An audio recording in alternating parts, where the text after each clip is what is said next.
Il est 20h30 sur vos écrans ainsi que sur ce plateau. Mesdames et messieurs, bonsoir et bienvenue à cette édition du journal. Voici pour les titres.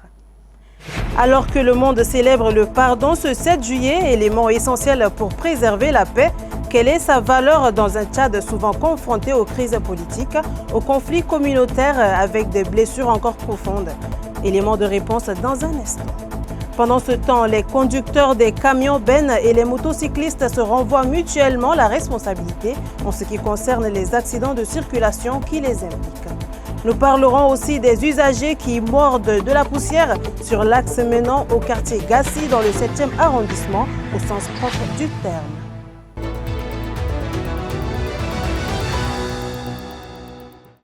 C'est tout pour les titres. Une fois de plus, bienvenue. Ce 7 juillet, le maire de la commune du 7e arrondissement de N'Djamena, Adoum Hassan Dime, s'est fait recenser à son domicile dans le cadre du 3e recensement général de la population et de l'habitat. À cette occasion, il a rappelé l'importance de cette opération pour la production des données démographiques fiables et a appelé les habitants à participer massivement au recensement. Bayrakola Maxime.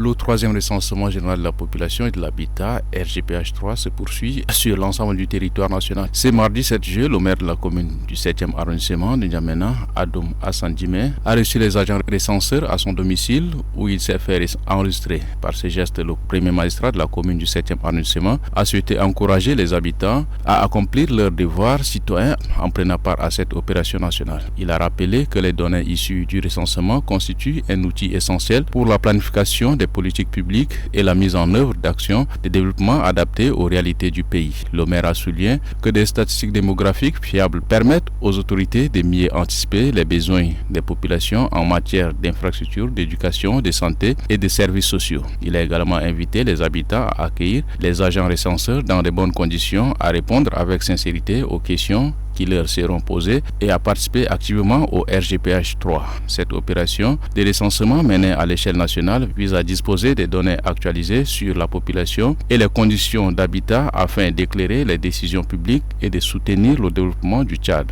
Avant d'être un simple mot, le pardon est une valeur universelle qui apaise les cœurs, repare les relations et favorise la paix. Alors que le monde célèbre le pardon ce 7 juillet, quelle est sa valeur dans un Tchad souvent confronté aux crises politiques, aux conflits communautaires avec des blessures encore profondes? Comment concilier pardon, justice et vivre ensemble? Suivez le regard de Jessica Fering.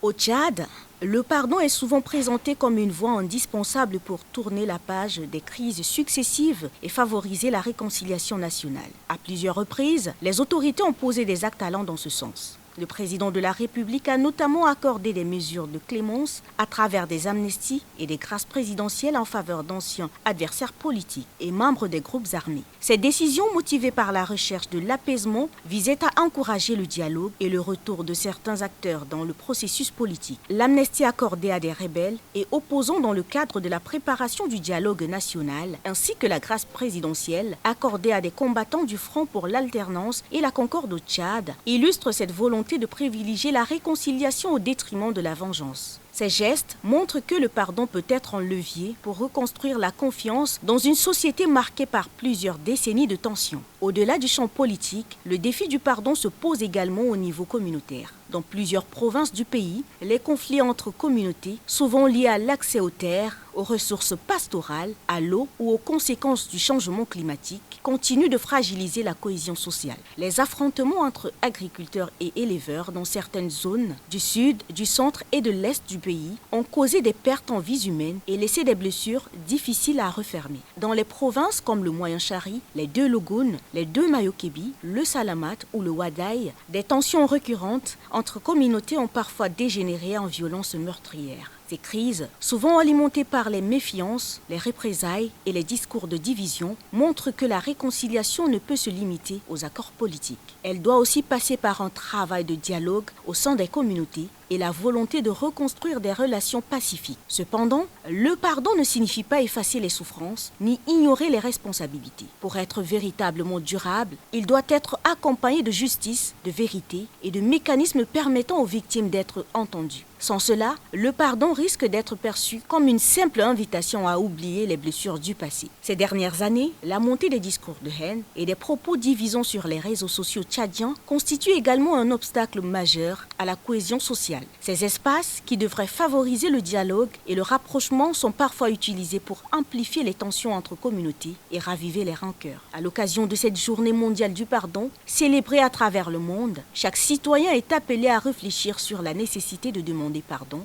d'accorder le pardon et de privilégier le respect mutuel. Pardonner, ce n'est pas nier les blessures du passé, mais choisir de dépasser les divisions pour construire une société plus unie. Cette journée constitue également un appel aux dirigeants du pays à poursuivre les efforts en faveur de l'apaisement en privilégiant le dialogue et, lorsque les conditions le permettent, des mesures susceptibles de renforcer la confiance entre les différentes composantes de la nation. Au Tchad, le pardon apparaît donc comme une nécessité pour consolider la paix, mais pour devenir une réalité, il doit être porté à la fois par les institutions et par les citoyens, dans les villages comme dans les villes, afin de bâtir un avenir fondé sur la tolérance, la justice et la réconciliation. À l'occasion de la Journée mondiale du pardon célébrée ce mardi, Tchad 24 a promené son micro dans les rues de la capitale pour rappeler l'importance et la vertu du pardon dans la vie quotidienne. Suivez. Je crois que c'est une journée mondiale de l'ONU qui a présidé cette journée d'aujourd'hui. Je préside cette journée pour une réconciliation à tous les Tchadiens, que ce soit de l'intérieur ou de l'extérieur, pour venir bâtir un Tchad uni. C'est tout ce que j'ai à dire à ces propos. C'est que la réconciliation, c'est pour la paix. On voudrait la paix. Sans la paix, il n'y a pas de réconciliation. C'est un comportement, c'est une éducation, c'est une culture et c'est un tempérament, c'est question de cœur. C'est plus profond. Parce que dans le mot pardon, vous avez le mot part et vous avez le mot don. Donc la base du pardon, c'est l'amour. Je dirais l'amour universel. Si quelqu'un n'a pas l'amour, n'a pas la charité, n'est pas comblé d'amour, il ne peut pas pardonner parce que c'est très difficile le pardon. Mais c'est possible, c'est humain, c'est possible. C'est ce qui fait la grandeur de la personne humaine. Une vie sans pardon est impossible. On ne peut pas vivre dans une société ou dans une famille sans pardon. Mais tu vis avec tes voisins et vous avez des querelles. Là, tu n'es pas stable, même si ta maison brûle, personne ne peut venir à ton secours. Alors donc, s'il y a un petit querelle entre vous, il faut se demander le pardon. Tel que par exemple, nous les chrétiens, c'est le jour de la Noël et de la bonne année. Comme ça, tu rentres, tu salues tes voisins. Ce qui s'est passé là, c'est passé, mais on a des voisins, on peut se secourir à un danger. Donc on ne peut pas avoir le cœur noir entre l'un et l'autre. C'est ça le pardon. Bon, dans un premier temps, le pardon est divin. C'est un acte conscient qui consiste à oublier les offenses. Et c'est très important dans la vie courante parce que celui ou celle qui pardonne est toujours au-dessus. C'est la nature des enfants de Dieu, des fils de Dieu, pas seulement des fils de Dieu, mais de toute personne qui compte avancer très loin dans la vie. Chaque personne qui espère avoir une vie correcte et à progresser doit oublier les offenses. Donc oublier les offenses, ça fait partie de notre vie. Voilà pourquoi on dit souvent les hommes ou les femmes qui pardonnent sont toujours animés d'un esprit de grandeur. Les accidents impliquant des camions-bennes et des motocyclistes continuent de faire des victimes à N'Djamena. Le dernier drame s'est produit samedi dernier à Walia, dans le 9e arrondissement, où un motocycliste a perdu la vie. Face à la multiplication de ces accidents, chauffeurs et motocyclistes se renvoient mutuellement la responsabilité. Reportage de Mingano Dingou Olga. Chaque jour, les camions-bennes et les motocyclistes se croisent sur les principales artères d'N'Djamena. Mais cette cohabitation vire de plus en plus au drame. Samedi dernier, à Walia, dans le 9e arrondissement, un motocycliste a trouvé la mort après une collision avec un camion-bennes. Un accident de plus qui relance le débat sur la sécurité routière dans la capitale. Pour les motocyclistes, c'est l'état des routes d'N'Djamena qui seraient à l'origine de ces accidents. Toutefois, ils appellent certains conducteurs de camions à plus de prudence. Si quelqu'un n'a pas de permis de conduire, on ne le laisse pas conduire. C'est ça ce qui est important. S'ils connaissent le code de la route, ils ne peuvent pas faire des erreurs pour aller entrer dans les camions. Quand tu veux doubler là, c'est à droite que tu vas doubler. Quand tu viens au rond-point, priorité à droite, ils ne comprennent pas. Ils viennent et ils s'en vont seulement. Ce n'est pas normal. Et la police qui est là même, au lieu d'indiquer les gens là, non, ça c'est tu es fautif, il faut attendre. De leur côté, les chauffeurs de camions bennes estiment que de nombreux motocyclistes adoptent des comportements dangereux. Ils dénoncent le non-respect du code de la route. Même l'état de la route, quelquefois même là, ça peut aussi créer des embouteillages et puis on peut aussi avoir des accidents, ainsi de suite. Les solutions ici, c'est question de sensibilisation. Je crois qu'il manque de sensibilisation pour les motocyclistes ou bien que ce soit pour les gens qui ont des engins à 4 roues. En attendant des mesures plus efficaces, la prudence demeure le meilleur moyen de prévenir ces drames. Car sur les routes de N'Djamena, une simple erreur de conduite peut coûter la vie. Dans plusieurs rues de la capitale de N'Djamena, la circulation est devenue particulièrement difficile en raison de la poussière soulevée par les engins. C'est notamment le cas de l'axe menant au quartier Gassi dans le 7e arrondissement, où les usagers sont quotidiennement exposés à un important nuage de poussière. Malgré les désagréments et les risques pour la santé, cette voie semble ne pas bénéficier d'une attention suffisante des autorités municipales. Reportage de Djurkidan Rolta Solange. Chaque jour, des centaines d'usagers empruntent cet axe pour se rendre au travail, à l'école et au marché. Un parcours devenu un véritable calvaire à cause de la poussière, de l'ensablement de la chaussée et de la dégradation de certaines voies. Une situation qui ne se limite pas au quartier Gassi, mais qui touche également plusieurs autres secteurs de la capitale. Selon plusieurs riverains, les passages fréquents des camions bennes transportant du sable contribueraient à l'ensablement et à la détérioration de la chaussée. Ils estiment que le 7e arrondissement est délaissé et appellent la mairie à trouver des solutions durables pour améliorer les conditions de circulation.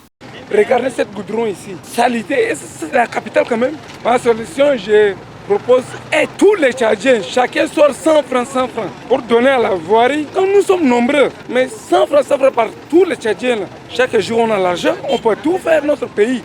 Comme maintenant tu viens au Maroc, Nigeria, comment ils ont développé capitale du Tchad. Mais nous sommes comment? Cet axe double voie Gassi est trop poussiéreux et c'est très difficile pour nous, les riverains, de pratiquer. Donc je lance un appel au gouvernement de nous aider avec une solution un peu durable car c'est trop sale. C'est ça notre souhait. Au-delà des difficultés de circulation, cette situation constitue également un problème de santé publique. La poussière en suspension dans l'air peut provoquer des irritations, des allergies et des maladies respiratoires, notamment chez les enfants, les personnes âgées et les personnes les plus vulnérables. La Fédération tchadienne de taekwondo félicitée pour les performances observées à travers ses athlètes. 30 millions de francs CFA ont été offerts en soutien par le président de la République, Mohamed Idriss Déby Itno. La Fédération a salué un acte de haute facture. Écoutez Maître Sylvanus Bassouda, il est le vice-président de ladite fédération. Cette rencontre s'inscrit dans un devoir de transparence et de redevabilité, suivi de la valorisation du sport de haut niveau. Nos récents résultats encourageants prouvent qu'il est indispensable de continuer à structurer notre sport et nos athlètes pour briller lors des prochaines compétitions mondiales. Nous tenons donc ici à exprimer officiellement notre profonde gratitude à son Excellence le maréchal Mohamed Idriss Déby Itno, président de la République du Tchad, chef de l'État, pour avoir concrétisé sa promesse en octroyant effectivement à titre personnel l'enveloppe promise de 30 millions de francs CFA pour récompenser la Fédération tchadienne de taekwondo de ses performances continentales. Dans une démarche de bonne gouvernance, la Fédération informe que cette subvention sera injectée directement dans le développement de la discipline selon la répartition suivante. Une part de 50% pour les acteurs de ces résultats et la logistique, entre autres les primes de performance, les achats d'équipements homologués, d'OBOC et protection. Une part de 30% pour l'organisation du championnat national. Financement du championnat national pour détecter et renouveler les talents des équipes nationales seniors et juniors. Une part de 20% pour le renforcement technique, organisation de formation aux normes de la World Taekwondo pour les arbitres et entraîneurs et stages intensifs de préparation physique et tactique pour les catégories juniors et seniors. En actualité internationale, nous revenons sur l'attaque meurtrière et l'enlèvement de plusieurs agriculteurs au Nigeria, l'arrestation de dizaines de manifestants en Tanzanie à la veille d'une mobilisation de l'opposition et à la condamnation par le Conseil des droits de l'homme des Nations Unies des violences attribuées aux forces de soutien rapide au Soudan. De la Nathalie.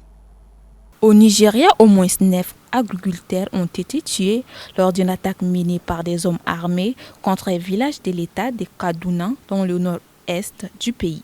Plusieurs autres personnes ont également été enlevées selon un rapport de sécurité. Les autorités locales indiquent que 9 corps ont été retrouvés, dont 6 ont déjà été identifiés. D'après les premiers éléments de l'enquête, cette attaque serait une opération de représailles après la mort d'un bandit tué par des agriculteurs qui avaient déjoué une tentative de vol quelques heures plus tôt. En Tanzanie, les autorités ont procédé à l'arrestation de dizaines de personnes à la veille des manifestations antigouvernementales.